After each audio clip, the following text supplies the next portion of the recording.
सोचो, जल्दी सोचो और आगे की सोचो, क्योंकि विचारों पर किसी का भी एक अधिकार नहीं है।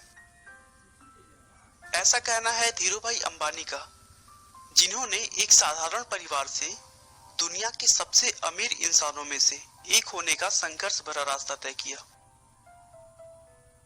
बहुत कम लोग जानते होंगे कि धीरूभाई का वास्तविक नाम धीरज लाल गोवर्धन दास अंबानी है।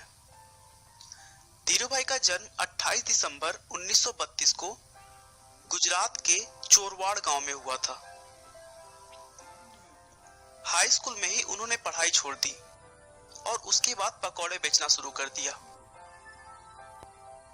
दोस्तों, धीरूभाई का मानना था कि पैसे से पढ़ाई का कोई संबंध नहीं है, क्योंकि ये जरूरी नहीं कि दुनिया में एक पढ़ा लिखा इंसान ही पैसे कमा सकता है। कुछ सालों तक घूम घूम कर पकौड़े बेचने के बाद सन 1948 में 16 साल की उम्र में वे अपने भाई रमणीक लाल की सहायता से अपने एक दोस्त के साथ यमन के एडेन शहर काम करने चले गए। एडेन पहुंचकर उन्होंने पहले पेट्रोल पंप पर काम किया। फिर कुछ दिनों बाद उसी कंपनी में क्लर्कियल पोस्ट पर 300 रुपए प्रति माह के वेतन पर काम करने लगे। वह अपने दिन भर के काम के बाद भी कोई ना कोई पार्ट टाइम काम करते रहते थे, जिससे उनके साथियों में उनके पास सबसे ज्यादा पैसा था।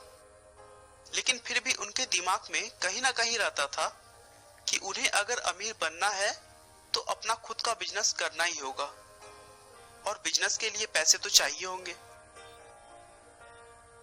कई जगहों पर काम करने के बावजूद उन्होंने कभी भी अपने काम में कमी नहीं की और पूरी मेहनत और लगन से अपने दायित्वों को पूरा किया।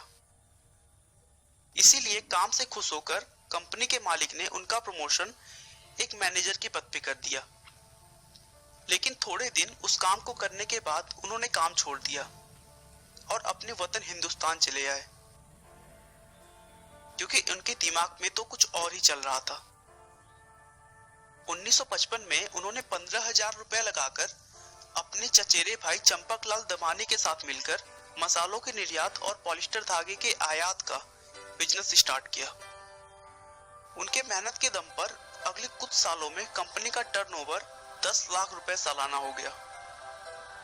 उस समय पॉलिस्टर से बने हुए कपड़े भारत में नए थे और यह सूती के मुकाबले लोगों द्वारा ज्यादा पसंद किया जाने लगा, क्योंकि यह सस्ता और टिकाऊ था और इसमें चमक होने के कारण पुराने होने के बाद भी यह नया जैसा दिखाई देता था।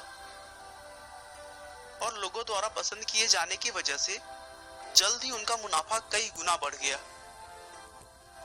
कुछ वर्षों के बाद धीरूभाई अंबानी और चंपकलाल दमानी की व्यावसायिक साझेदारी समाप्त हो गई, क्योंकि दोनों के स्वभाव और व्यापार करने के तरीके बिल्कुल अलग थे। लेकिन धीरूभाई ने कभी भी पीछे मुड़कर नहीं देखा और देखते ही देखते उन्होंने समय के साथ चलते हुए टेलीकॉम, एनर्जी, इलेक्ट्रिसिटी और पेट्रोलियम जैसे व्यापार में कदम रखते गए। आप उनकी सफलता का अनुमान इसी बात से लगा सकते हैं कि आज धीरूभाई के कंपनी में 90,000 से अधिक कर्मचारी कार्यरत हैं और भारत में उनकी कंपनी आज भी टॉप पर है। दोस्तों, अगर समय की मांग के अनुरूप आपने अपने आप को ढाल लिया ना, तो कुछ भी असंभव नहीं रह जाता। 6 जुलाई 2002 को धीरूभाई अंबानी ने दुनिया से विदा ली, लेकिन उनके स्वभाव और विनम्रता की वजह से वह आज भी लोगों के दिलों में जिंदा हैं। धीरूभाई का कहना है, जो सपने देखने की हिम्मत करते हैं वो पूरी दुनिया को जीत सकते हैं। हम दुनिया को साबित कर सकते हैं कि भारत एक सक्षम राष्ट्र है और हम भारतीयों को प्रतियोगिता से डर नहीं लगता।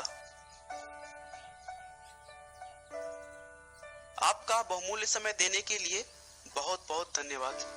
इस वीडियो को लाइक करके आप हमारा मनोबल बढ़ा सकते हैं। मैं हर रोज एक नई इंस्पिरेशनल और मोटिवेशनल वीडियो के साथ आता हूं।